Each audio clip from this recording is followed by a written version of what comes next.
3. Shalom. Perkenalkan, kami mahasiswa Sekolah Tinggi Agama Kristen Kupang semester 3, program studi pendidikan agama Kristen. Di sini kami akan membuat video mengajar mengenai metode pembelajaran naturalis kepada siswa dengan menonjol. Perkenalkan, nama saya Indira Cynthia Lanika Esmetan dengan NIM 2402024. Dan saya Marcelina Litik dengan NIM 240106. Dan saya Novina Rembana dengan NIM 2402013. Baik, pendahuluan akan dibacakan oleh Kak Norvi. Pendahuluan, dalam dunia pendidikan modern, penting bagi guru untuk memahami bahwa setiap anak memiliki gaya belajar dan kecerdasan yang berbeda. Salah satu tipe kecerdasan yang sering kali terabaikan dengan pembelajaran konvensional adalah kecerdasan naturalis. Anak dengan kecerdasan naturalis memiliki kemampuan luar biasa dalam mengenali dan memahami dunia alam, termasuk tanaman, hewan, cuaca, lingkungan sekitar. Baik, bagian B akan dibacakan oleh Kak Marse.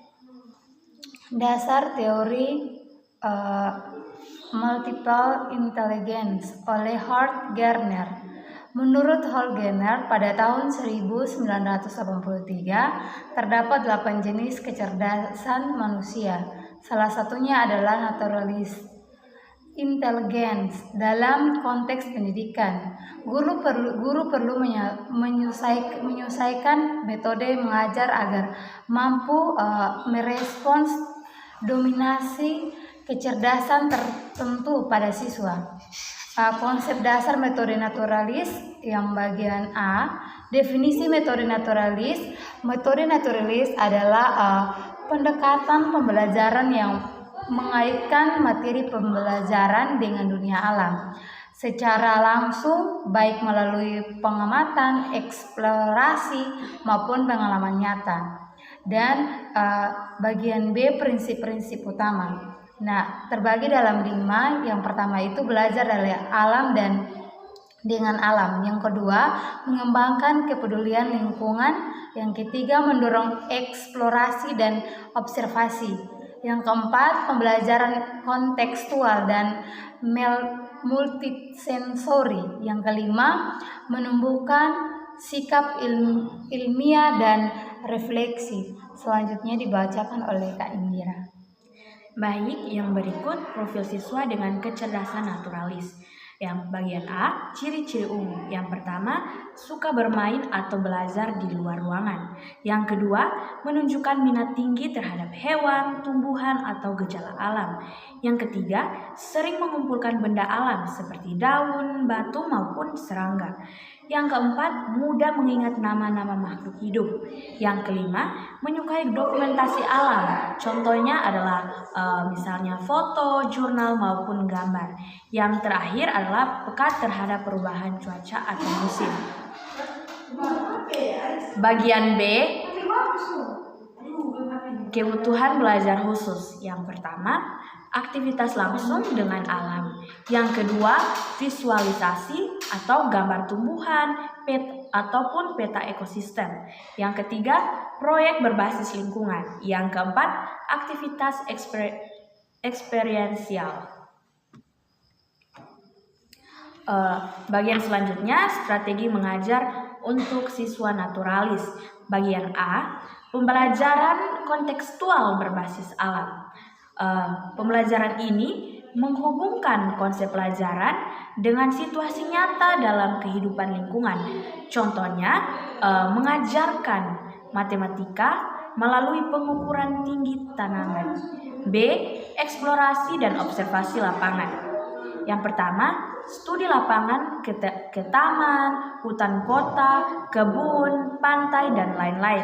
Yang berikut, menggunakan alat seperti kaca pembesar, kamera, atau mikroskop mini. Bagian C, jurnal atau catatan lapangan. Mendorong siswa mencatat hasil pengamatan mereka secara rutin, bisa berbentuk jurnal harian atau laporan pertumbuhan tanaman atau bisa didokumentasikan melalui dokumentasi museum. Bagian yang D, proyek pelestarian lingkungan. Nah, proyek ini melibatkan siswa dalam aksi nyata sebagai berikut. Yang pertama, ada kegiatan menanam pohon, yang kedua mengolah sampah, yang ketiga kampanye hemat energi. Bagian E, interdisipliner atau lintas mata pelajaran. Contohnya ada kolaborasi antar berbagai mata pelajaran. Misalnya pelajaran IPA dikolaborasikan dengan pelajaran bahasa. Itu akan menghasilkan mata pelajaran atau materi tentang menulis cerita tentang hutan hujan tropis. Yang kedua, mata pelajaran seni budaya jika dikolaborasikan dengan mata pelajaran IPS, itu misalnya membuat peta ekosistem dan presentasi daerah rawan bencana. Selanjutnya akan dibacakan oleh Kak Norsi.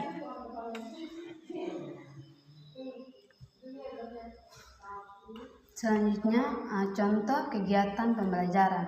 Yang pertama itu observasi makhluk hidup. Di sini ada 3 poin. Yang pertama itu tujuan, mengenal keanekaragaman hayati, dan yang kedua itu metode, observasi langsung di taman sekolah, dan yang ketiga itu output, jurnal, gambar, dan deskripsi makhluk hidup yang ditemukan, dan yang kedua itu pembuatan kompos. Yang pertama itu tujuan, menjelaskan proses daur ulang bahan organik, dan yang kedua itu langkah-langkah. Siswa membawa sampah organik dan dari rumah membuat kompas di sekolah. Dan yang ketiga itu penilaian, laporan tertulis atau presentasi hasil. Dan yang ketiga itu jurnal cuaca harian. Yang pertama tujuan mengidentifikasi pola cuaca, dan yang kedua itu aktivitas, mencatat suhu, jenis cuaca dari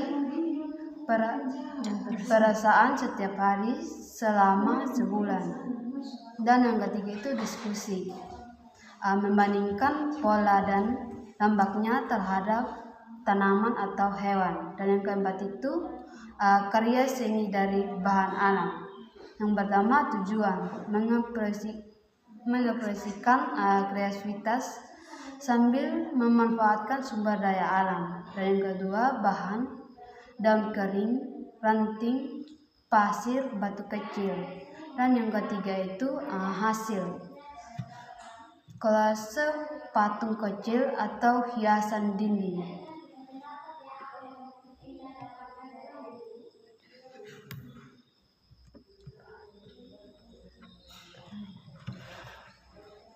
Selanjutnya akan dibacakan oleh Kak Marse. Penilaian dan evaluasi. Jadi bagian A, teknik penilaian itu ada 4 bagian. Yang pertama, observasi kinerja. Jadi aktivitas lapangan, partisipasi proyek. Yang kedua itu portofolio, jurnal, gambar, laporan proyek. Yang ketiga itu refleksi, tulisan pribadi atau diskusi kelompok.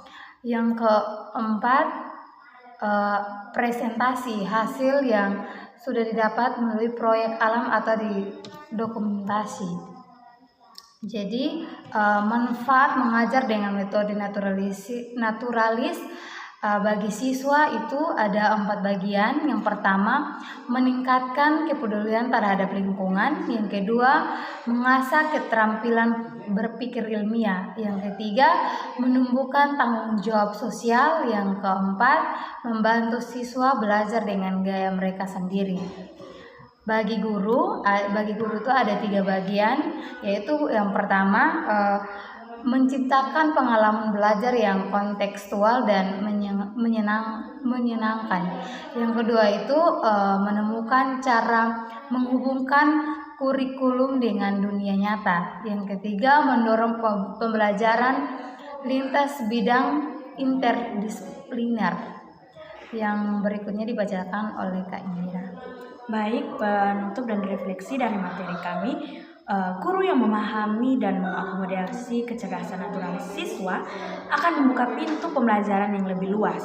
Berakar pada rasa ingin tahu dan cinta alam, metode naturalis bukan hanya cara mengajar, tetapi juga pendekatan untuk menumbuhkan kesadaran ekologis sejak dini. Baik, sekian dari hasil video kami. Kami berharap video kami dapat diterima dengan baik dan juga dapat bermanfaat bagi banyak orang. Sekian dan terima kasih. Shalom.